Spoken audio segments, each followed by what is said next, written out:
Tu es coach expérimenté et certifié par ICF, International Coaching Federation. Tu es une femme engagée et profondément à l'écoute de l'humain. Tu signes une œuvre à la croisée du témoignage et de la transmission. Une invitation à la connaissance de soi, à la résilience et à la réinvention. À travers tes mots, tu mets en lumière tes défis, tes doutes, mais aussi ta force et ta lumière intérieure qui nous amènent à nous rendre compte que ce sont aussi les nôtres.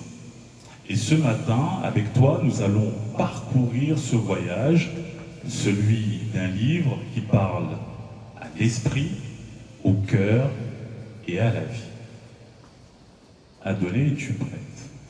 Dis-nous, comment est née l'idée de ce livre? Y a-t-il eu un moment déclencheur, une rencontre ou une expérience précise qui t'a poussé à prendre ta plume? Alors, le fait est que j'écris depuis mon adolescence. J'ai commencé par écrire des poèmes où je partageais mes émotions, mes ressentis, mes pensées. Et j'ai toujours rêvé d'écrire. Et il y a 9 ans à peu près, je me suis fixé un objectif d'écrire 2 livres d'ici mes 40 ans, de publier 2 livres d'ici mes 40 ans. Et donc ça, c'est le 2e livre que je publie, même si c'est le premier en tant qu'auteur. Et ce sujet en particulier m'est venu parce que moi, j'ai lu beaucoup de livres qui m'ont inspiré, qui m'ont beaucoup apporté et qui, dans une certaine mesure, ont transformé ma vie. Et du coup, j'ai voulu faire le même travail dans la mesure où, à travers ces compagnons que j'ai eus, j'ai beaucoup évolué. Et j'ai beaucoup entendu dire aussi que, en fait, toutes les voix méritent d'être entendues. Et si on a un message à passer, il y a forcément quelqu'un à qui il va être utile. Et donc, ma voix mérite d'être exprimée. Et l'idée, c'est de toucher toutes les personnes que je peux accompagner à travers mes mots.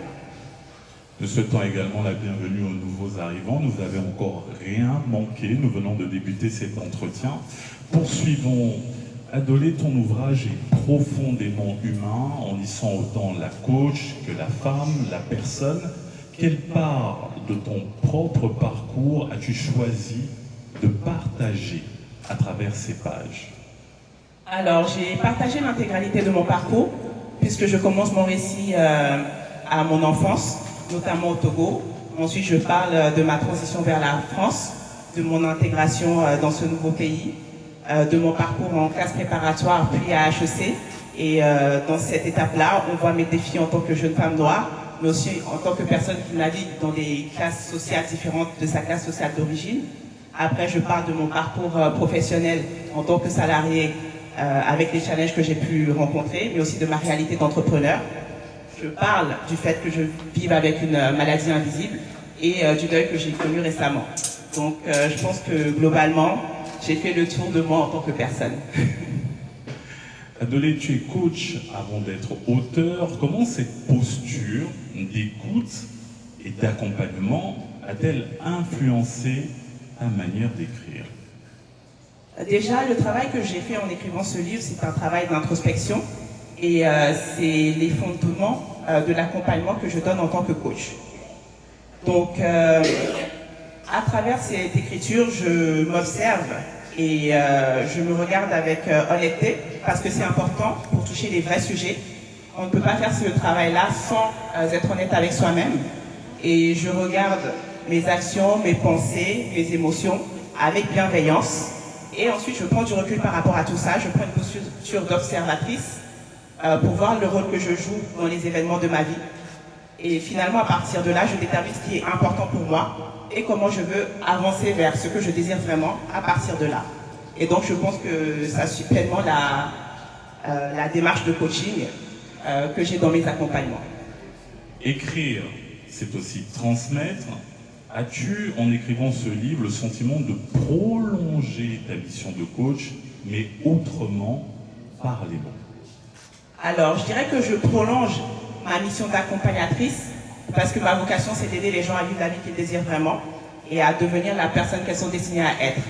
Maintenant, je le fais d'une manière différente ici parce que je partage mon expérience. J'offre aux autres un miroir à travers mon expérience. Je partage les enseignements que j'en ai tirés. et je prends position. Sachant qu'en tant que coach, en fait, je me mets de côté, j'offre un miroir aux gens à travers leurs propres mots, à travers leurs propres réflexions. Donc c'est deux démarches qui sont différentes, mais importantes et complémentaires pour moi, parce qu'il y a des moments où on a besoin de se retrouver, d'avoir des exemples, de se retrouver dans des partages d'expériences et de savoir qu'on n'est pas seul et que d'autres ont vécu les mêmes situations et y ont trouvé des solutions, par exemple. Tu parles souvent de transformation de soi, de transformation de sa vie. Pour toi, qu'est-ce que se transformer signifie réellement? Pour moi, la transformation commence par une prise de conscience. Déjà une prise de conscience par rapport à soi, ses pensées, ses émotions, ses actions, mais aussi par rapport aux autres et par rapport au monde en général. Et finalement, une prise de conscience de ses aspirations. Et une fois qu'on a cette prise de conscience, la deuxième étape, c'est de prendre la décision de s'aligner pour aller vers la vie qu'on désire vraiment. Et la troisième étape, c'est de poser des actions concrètes qui vont avoir un impact dans la durée et qui vont nous rapprocher de la vie qu'on désire et de la personne qu'on est venu être sur cette terre. C'est un travail qui, pour moi, est nécessaire. Il prend du temps, il n'est pas linéaire et il demande du courage et de la patience.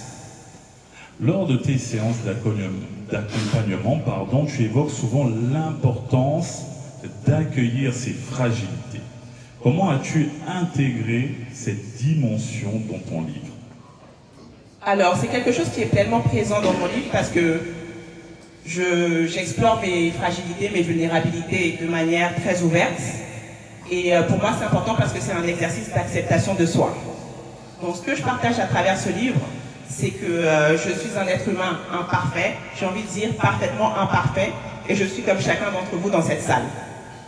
Donc j'ai des challenges, je fais des erreurs, j'ai des émotions dont certaines sont jugées comme étant négatives, même si à la fin de la journée, une émotion c'est un message.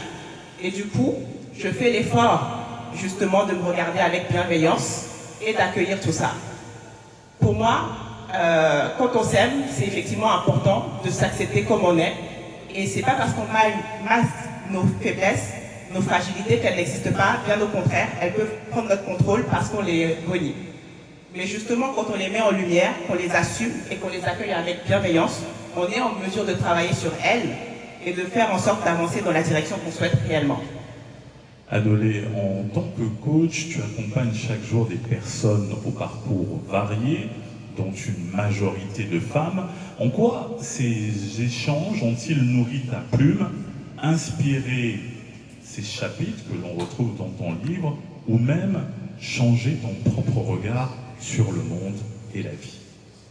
Je dirais que mes accompagnements m'ont permis de me rendre compte de l'universalité des challenges, parce qu'à la fin de la journée, on a tous les mêmes problèmes, qu'on soit riche, qu'on soit pauvre, qu'on soit femme ou qu'on soit homme, et c'est important de le savoir.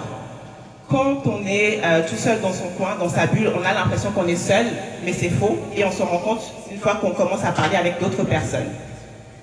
Donc, ce dont j'ai pu me rendre compte, c'est qu'effectivement, globalement, les problématiques majeures qui reviennent, c'est le manque d'amour de soi, le manque d'indulgence envers soi-même. Et souvent, les gens sont en mode pilotage automatique, ils avancent sans se poser de questions, ils avancent et puis ils prennent des décisions en fonction de ce que leurs parents voulaient à un moment, ce que leurs voisins font, ce que leurs amis font aussi.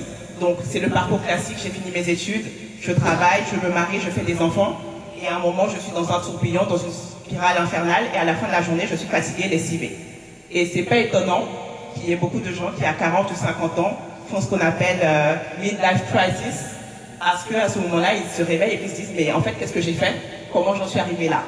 Et donc, c'est pour ça que j'ai écrit ce livre, pour amener les personnes à se reconnecter à qui ils sont vraiment, à leur vérité et au cheminement qu'ils veulent pour leur vie. Ton ouvrage n'est pas qu'un récit, il invite à agir, à se repositionner, à évoluer. Qu'espères-tu concrètement que tes lecteurs et lectrices fassent ou ressentent après l'avoir refermé? Ce que j'espère tout d'abord, c'est que, après avoir lu ce livre, mes lecteurs aient de l'espoir et qu'ils aient aussi confiance en eux, en leurs capacités, parce qu'ils ont déjà toutes les ressources, toutes les solutions en eux, mais qu'ils aient aussi confiance en la vie, parce que je suis persuadée que la vie nous donne ce dont on a besoin, même si on ne s'en rend pas forcément compte sur le coup, même si c'est douloureux parfois. mais c'est important de garder cette foi-là. Et j'aimerais aussi que mes lecteurs puissent prendre du recul par rapport à leur vie et poser des actions qui les rapprochent de la vie qu'ils désirent vraiment, aussi petite soit-elle. Et s'ils ne devaient poser qu'une seule action pour transformer leur vie, ce serait déjà beaucoup. Et je suis persuadée que l'appétit vient en mangeant. Tu parlais de foi à l'instant, on perçoit une dimension presque spirituelle dans ton approche, l'idée d'un retour à soi, une reconnexion à sa lumière intérieure. Est-ce une part assumée de ta philosophie d'accompagnement? La spiritualité est une part assumée de qui je suis. Donc ça détermine mes croyances, mes valeurs et l'énergie avec laquelle je viens dans une pièce, l'énergie avec laquelle j'aborde les gens. Maintenant, dans mon accompagnement de coach, je mets de côté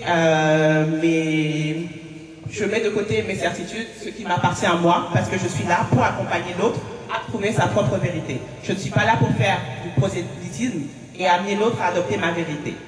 Donc, je suis dans une posture de non-jugement, d'écoute, de bienveillance, et je respecte la déontologie de ce métier. Bien sûr, mon énergie transparaît et les gens qui viennent vers moi viennent aussi vers moi parce qu'ils accrochent avec ma personnalité, avec ce que je véhicule. Donc, c'est comme ça que je vois les choses. Mon énergie transparaît, ma spiritualité transparaît, mais dans les faits, je suis là pour la personne et pour ses propres besoins. Adolé, ton ouvrage s'adresse autant aux personnes matures qu'aux jeunes générations. Comment espères-tu qu'il parle à tous, à toutes, malgré les différences d'âge, de parcours ou même de contexte? Alors c'est drôle que tu me poses cette question, parce que j'ai déjà des lectrices qui m'ont dit que leurs filles ont lu la 4e de couverture de mon livre et qu'elles pensaient qu'elles allaient leur emprunter une fois qu'elles auraient terminé de le lire. Et je pense que ce livre parle à plusieurs générations parce que les personnes qui sont un peu plus âgées vont faire le parallèle entre leur parcours et le mien. Celles qui sont plus jeunes vont se projeter par rapport à leur avenir, par rapport aux voies qu'elles pourraient suivre et par rapport aux décisions qu'elles peuvent prendre. Au-delà de ça, je pense que mon livre parle à tout le monde parce que certains vont s'identifier à la femme en moi, certains à la personne noire, certains à la personne multiculturelle, certains à la repate, d'autres encore à l'entrepreneur et ainsi de suite. Et aussi, les épreuves que j'ai traversées vont parler aux gens. Donc, à travers tout ça, je pense que c'est ce qui me permet de connecter à une myriade de personnes. Et finalement, les messages que je véhicule sont des messages universels. Parce que je parle de s'aimer, de prendre soin de soi, de s'écouter. Et ça, c'est des problématiques qui concernent tous les êtres humains. Et dis-nous concrètement, que retiens-tu de cette aventure d'écriture et surtout, après ce livre, quelle suite imagines-tu? As-tu un nouveau projet, un prolongement, peut-être même une nouvelle manière d'accompagner autrement? Alors, ce que je retiens dans un premier temps, c'est que ce travail d'écriture était nécessaire parce que moi, en tant que personne, j'en avais besoin. J'avais besoin de poser des mots sur un certain nombre de choses. Et c'est un cheminement qui a été transformateur pour moi parce que je me suis observée, je me suis posé des questions et j'ai pris des décisions et pour me rapprocher encore plus de la vie que je désire. Et si je dois prendre des exemples très très simples et qui peuvent sembler anodins, c'est que dans le livre, je disais que je ne prenais plus tellement le temps de lire des livres papier comme ça. Et depuis que j'ai écrit, j'ai déjà lu 5 livres. Et bien que je médite de manière régulière, avant je ne le faisais pas tous les jours et pendant 2 mois, j'ai médité quotidiennement. Donc c'est des petits changements comme ça que j'ai pu opérer au-delà de ma réflexion globale qui m'a apporté plus d'assurance et de sérénité également. Donc ce que je dis, c'est que autant j'ai écrit un guide pour les autres, autant ce livre restera aussi un guide pour moi à travers les années à venir. Et l'importance du travail que je fais est confirmée par les premiers retours que j'ai de la part de mes lecteurs, parce qu'effectivement, beaucoup de gens, en tout cas un certain nombre de personnes m'ont dit qu'ils se sont retrouvés dans certains passages et que ça les a aidés. Et la suite que je vois pour l'instant, c'est justement de faire en sorte que ce livre arrive dans les mains de toutes les personnes auxquelles il est destiné. Et c'est un travail important parce que écrire, ça prend du temps, mais c'est qu'une partie du travail. Maintenant, il reste essentiel, dans la mesure où j'ai des grandes ambitions pour mon livre, sur des sujets comme celui-là de développement personnel. On voit souvent les Américains, Tony Robbins, Mel Robbins, Oprah Winfrey et bien d'autres. Eh bien, j'aimerais qu'on puisse parler d'auteurs africains et j'espère que dans quelques années, on parlera avec fierté de Adolé Akpabi sur ces sujets-là.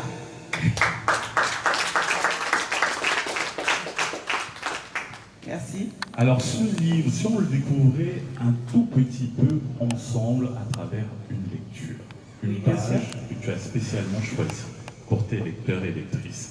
Avec grand plaisir, Alexis. Je t'ai dit que je faisais en sorte de vivre la vie que je désire vraiment au quotidien.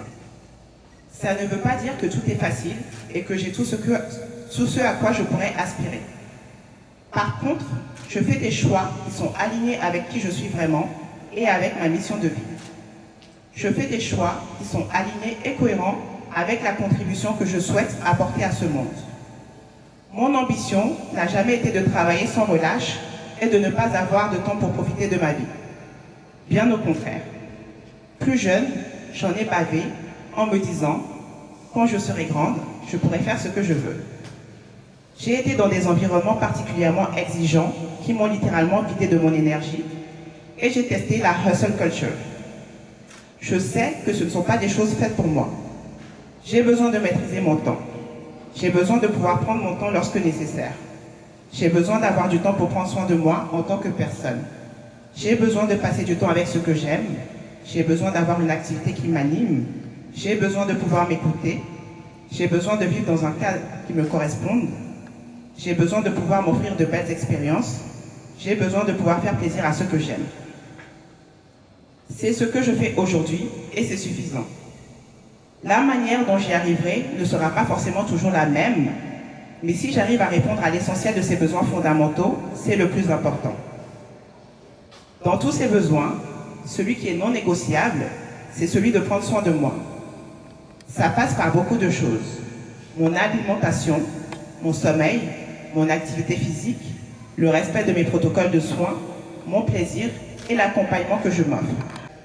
Je ne prends pas plus que ce que je suis en mesure de gérer et quand les choses sont compliquées, je me concentre sur la prochaine tâche que j'ai à faire.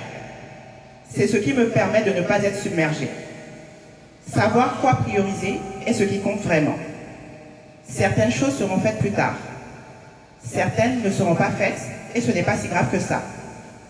Ce qui est important, c'est de savoir quelle est la chose que je dois faire maintenant pour pouvoir avancer.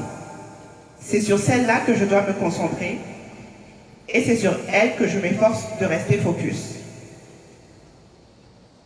Si je ne la fais pas, ça ne sert à rien de penser à tout ce que je pourrais faire par ailleurs et que je ne fais pas en y pensant. Être consciente de ce qui est dans mes cordes, m'organiser et lâcher prise sur le reste contribue grandement à ma santé mentale et physique.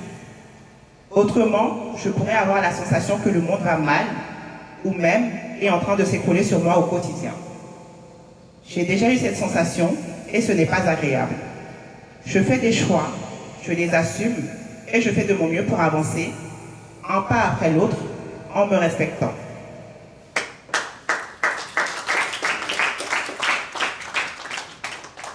Merci Adolé pour cette belle lecture, cet excellent entretien également riche d'enseignements.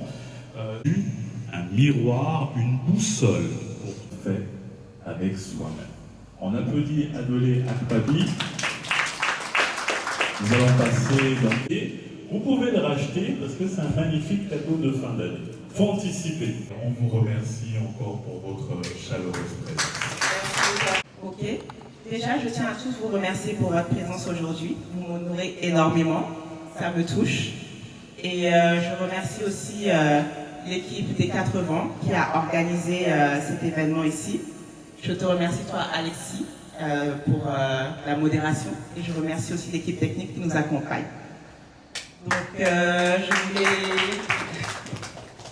Donc, de manière plus générale, je remercie toutes les personnes qui ont été impliquées dans la réalisation de ce livre, y compris mon imprimeur et toutes les personnes qui l'ont voulu. Et parmi celles qui l'ont voulu, il y a le docteur Awa Bokan ici présente. Donc, merci beaucoup Awa. Le docteur Awa, que nous invitons à prendre la parole, quelques mots sur cet ouvrage, sur cette belle collaboration. Docteur. J'ai connu Adolé toute jeune, puisque Nadie elle-même, elle a une maladie et elle est venue me voir pour ça, à mon cabinet. Et c'est ainsi que j'ai trouvé une jeune femme très mûre à l'époque, très impliquée dans ses soins, connaissant bien sa maladie, ce qui est assez rare à cet âge-là, surtout elle avait 25 ans je pense, ou 24 ans quand elle venait. Un petit peu plus. Et donc elle était très très consciente de ce qu'elle avait et très consciente de ce qu'il fallait faire pour ça. Donc c'était une personne à son âge qui me paraissait à son âge déjà très mûre. Et puis elle a, bon, comme ici beaucoup de soins n'étaient pas possibles, beaucoup d'examens n'étaient pas possibles d'être faits, elle a dû aller en France et on a continué donc à suivre les choses à distance et quand elle venait à Dakar, elle revenait, elle me voit. Je pense que quand j'ai lu son livre, j'ai beaucoup apprécié le cheminement d'une personne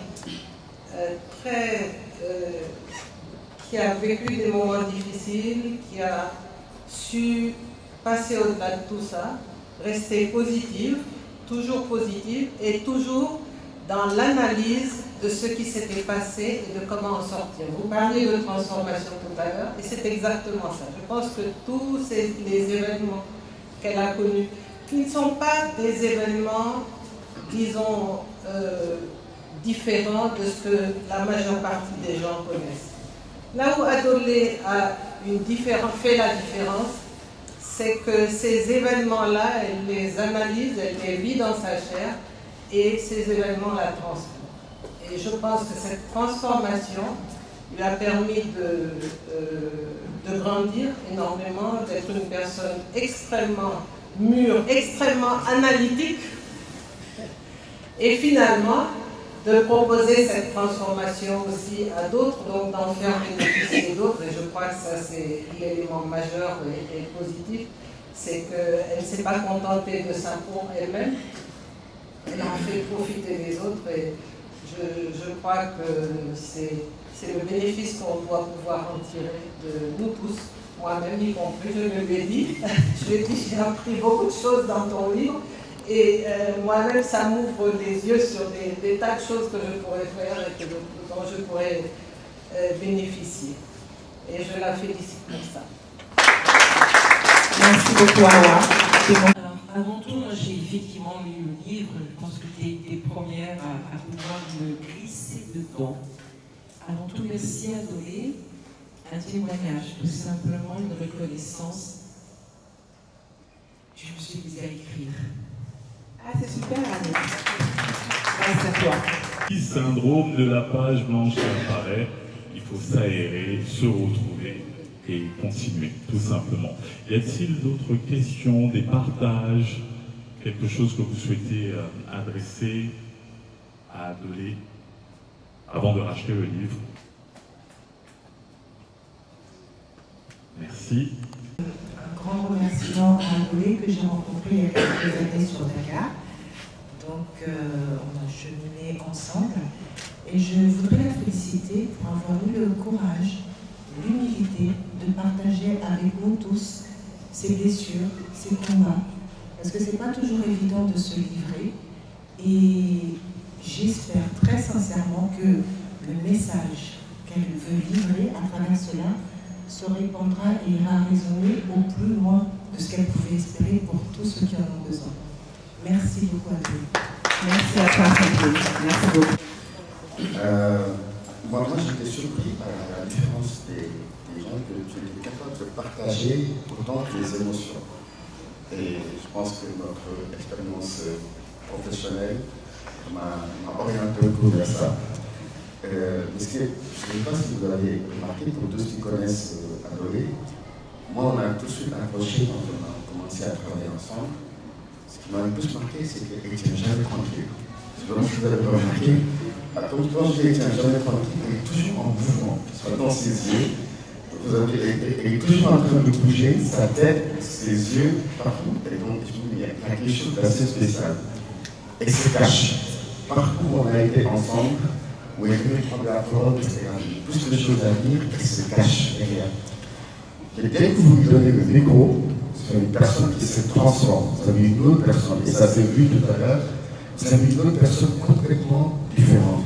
Et je me disais toujours, mais il y a une énergie extraordinaire en toi qui est cachée.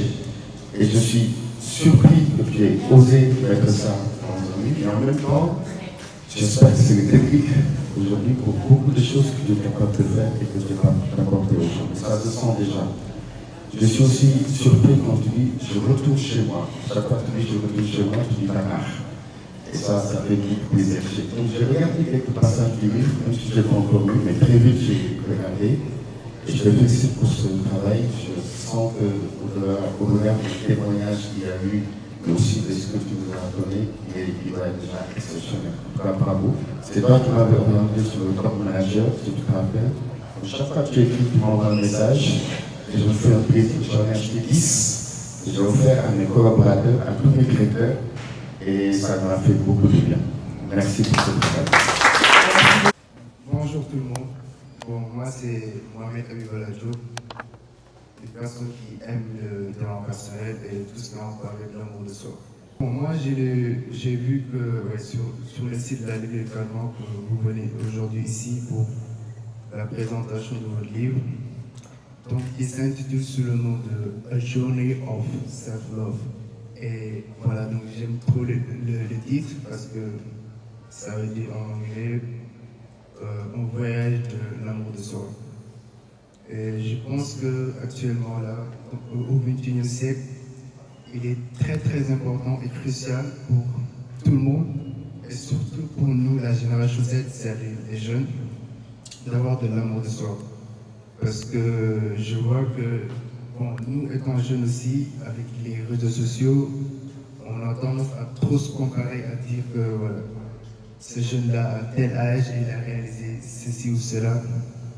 Et je pense que la comparaison, bon, pas totalement, mais la comparaison est quelque chose qui peut être très très autodestructrice. Et donc le fait ici de parler de l'amour de soi, selon moi, du self-love, c'est très très important. Vous avez aussi parlé du fait que vous avez eu des obstacles, vous avez donc des obstacles, des imprévus et tout. Donc je pense que l'obstacle est le chemin, obstacle is the way. Et franchement, donc le juste fait donc de voir et de savoir qu'en fait on est renforcé par les obstacles. Bon, il y a quand même une personne du nom de Nicolas Nassim Taleb. Bon, Nicolas Nassim Taleb, il parlait du fait qu'il y a trois types de systèmes. Il dit qu'il y a les systèmes solides, les systèmes fragiles et les systèmes antifragiles. Alors, le système solide, qui est caractérisé par le caractère donc qu'il est robuste, faut le voir comme une pierre. Une pierre, lorsque vous la lancez, elle ne change pas de forme, elle ne change pas. Donc ça, c'est un système solide, donc qui résiste au choc, je vais dire. Le système, c'est le système fragile. Alors là, c'est vraiment facile à comprendre. C'est comme lorsque vous prenez un verre d'eau, si ça tombe, ça casse. Donc ça, c'est le système fragile. Le troisième système, et qui est le plus important, c'est le système antifragile, l'antifragilité. Et donc, l'antifragilité, c'est la capacité non seulement à résister au choc, mais à être renforcée par eux. Et donc, l'antifragilité, bon, je prends un exemple, lorsque vous prenez le système immunitaire, bon, lorsqu'une maladie vous touche pour la première fois, là, le système immunitaire ne s'est pas préparé, donc vous êtes affaibli. Mais la deuxième fois, comme donc, votre système immunitaire a eu une fois donc, à être en contact avec la maladie, il va mieux réagir la deuxième fois. Et ça peut être aussi, donc on peut donner le même exemple avec les êtres humains, c'est-à-dire pour les mêmes obstacles, il y en a ceux qui face à certains donc, obstacles, ils vont voilà, donc, échouer et ne pas s'agrandir, mais évoluer. Mais il y en a d'autres qui se disent obstacle is the way, c'est-à-dire l'obstacle est le chemin.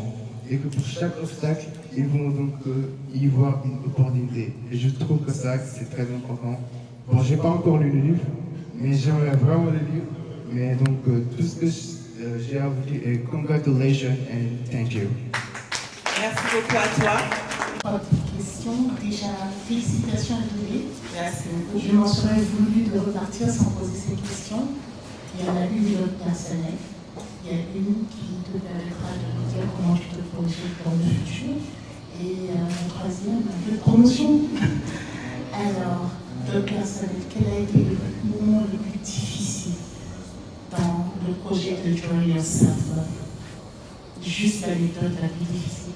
Alors, je dirais que c'est le moment entre celui où j'ai terminé d'écrire et celui où il fallait effectivement le mettre à la disposition du monde. Parce que c'est un moment où je me suis posé beaucoup de questions en me demandant, mais en fait, qu'est-ce que tu fais? Qu'est-ce que tu fais? Tu vas raconter toute ta vie aux gens, mais est-ce que tu es prête à assumer les conséquences? Est-ce que tu es prête à être jugée, peut-être critiquée, pas comprise, et peut-être à passer pour folle aussi, qui sait? Donc c'est ce moment de remise en question, de dire ok, j'ai mon message, mais comment est-ce qu'il va être reçu? Est-ce que je fais bien de le partager? Tu fais très bien de le partager parce que du coup je suis très curieuse. S'il y avait une seule page que tu voudrais que pousser une personne à lire le livre, ce serait laquelle? Une seule page, c'est difficile.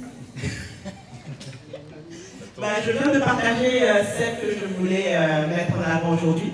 Donc je dirais que c'est peut-être celle-là, mais je pense qu'il y a tellement de sujets différents et tellement de choses qui peuvent parler à des personnes différentes qu'il faut découvrir tout le livre, tout simplement. Je m'attendais bien à cette réponse et du coup on se projette un peu dans le futur. L'avenir du livre papier, parce que tu en parlais tout à l'heure au tout début, et tu es redevenu un rat de bibliothèque. Est-ce qu'il y a des projets d'avoir une version numérique du livre dans ton plan, dans ton planning? Parce que les jeunes de la génération Z